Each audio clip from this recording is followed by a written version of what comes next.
5 miles away from the Century 16 movie theater, an apartment sat completely abandoned, rigged with a lethal chemical trap. A fishing line tripwire was tied to the front door. If opened, the wire would pull a thermos of pure glycerin into a frying pan full of potassium permanganate. The resulting reaction was designed to ignite enough homemade napalm and thermite to level the entire building. The person who built that trap was heading toward a midnight premiere of The Dark Knight Rises on July 20, 2012, in Aurora, Colorado. By the time the night was over, 12 people were dead and 70 others were injured. Inside the theater, survival often depended on immediate, selfless action. Men like Jonathan Blunk, John Larimer, and Matt McQuinn threw themselves over their girlfriends, using their own bodies to absorb the gunfire. All three were killed, shielding the women they loved. The tragedy in Aurora was the result of a severe psychiatric decline, funneled into a plan of tactical precision and calculated patience. The shooter took specific, deliberate steps to prepare the scene. He purchased a ticket, sat in the front row for the first 18 minutes of the film, and then walked to the emergency exit. He used a plastic clip to prop the door open before slipping outside to his car. The schematic of Theater 9 shows his exact entry point. When he returned through the he was wearing a ballistic helmet, bulletproof leggings, a vest, and a gas mask. He threw 2 canisters of tear gas into the aisles, creating a plume of smoke to disorient the crowd before he began firing. He cycled through a Remington 12-gauge shotgun and an AR-15 rifle equipped with a 100-round drum magazine. He fired dozens of rounds until the rifle's magazine jammed, at which point he switched to a .40 caliber Glock handgun to shoot at the crowd as they fled. An uncontrollable frenzy leaves little room for managing heavy gear, cycling through backup weapons, or adjusting to mechanical failures on the fly. Over a 60-day period, the shooter legally purchased 4 firearms from local shops. He used the internet to buy ballistic gear and more than 6,000 rounds of ammunition. At the same time, he was stockpiling chemical components.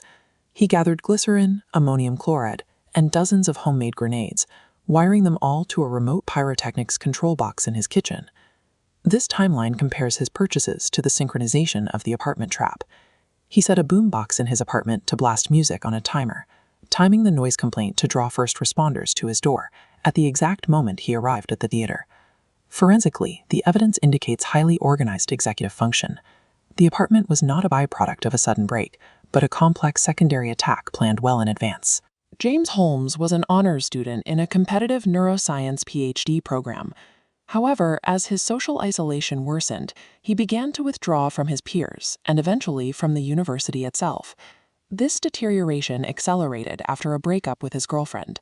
Court-appointed psychiatrists later examined his mental state.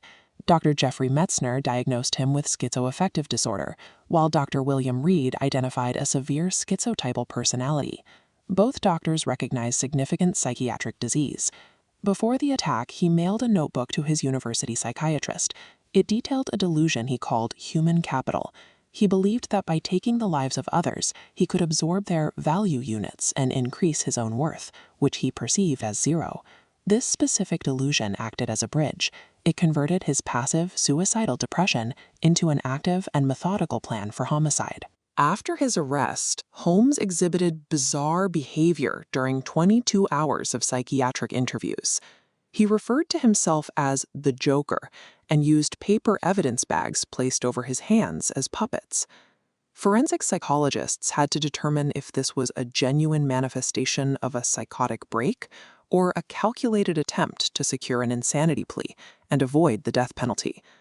The psychiatrists eventually concluded that while Holmes was mentally ill, he was legally sane.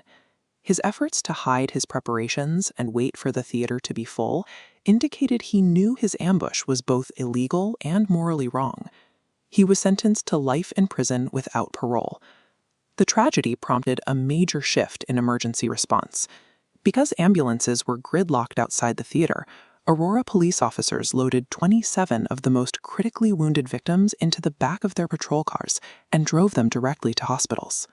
Those unconventional transports were later credited with saving dozens of lives. The Aurora Theater Massacre stands as a landmark in forensic psychology. demonstrating a mind burdened by documented disease, operating with a specific, lethal calculation required for math.